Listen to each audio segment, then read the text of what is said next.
Hey friends, here are a few things to keep in mind this week and a couple practices for you to lean into in conversation with your child. So this week we're focused on thinking about what it looks like to invite others who might be feeling left out. And obviously, we have limits in our life. We can't make room for every single person who feels left out.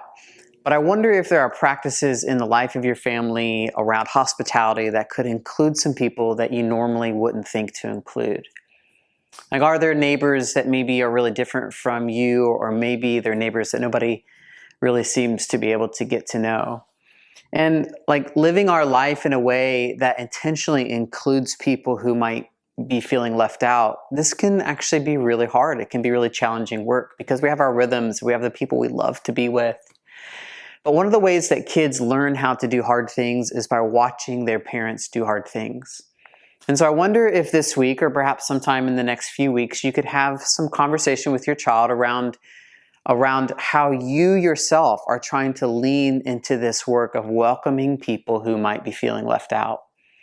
Maybe you could let your child in on some of your own process and thinking around this.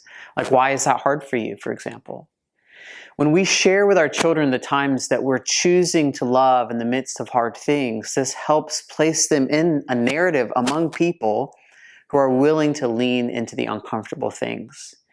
And it helps kids grasp what love looks like in real life.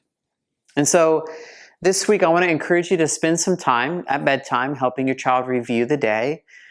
Try to pay particular attention to helping your child think about the opportunities that they may have for loving others. And one question to ask this week could be this: did you notice anyone feeling left out today while you were playing?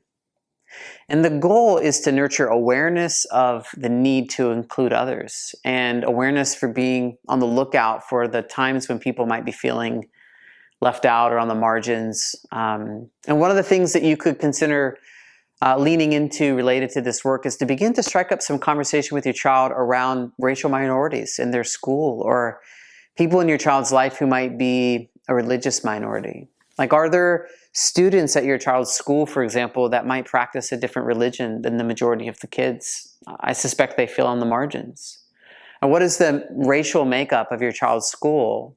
Are there conversations that you can be having with your child to help them understand that feeling left out and feeling on the margins is a real thing that kids experience, even if it's not something that your own child experiences? You might also ask your child if they have ever felt left out or on the margins, and help your child recognize this feeling in themselves. It might actually help them grow in their empathy to see this at work in the life of other people. So I'd encourage you this week to read out loud with your child the passage in Luke chapter 14 about the great banquet. Maybe spend some time interacting a bit with this story, and maybe ask some good questions and allow this story to continue to have its way with you in your life. So there's always more questions and activities for you in the Imaginative prayer book. If you don't have a copy of that, I'd encourage you to pick that up. At the end of each prayer in the Imaginative prayer book is a journal prompt for you to engage your child with. And so if you're looking for a little more resource, the book has a few more resources than I'm able to give you here in the video. I think it's probably enough for this week. Blessings to you. I'll see you next week. Okay.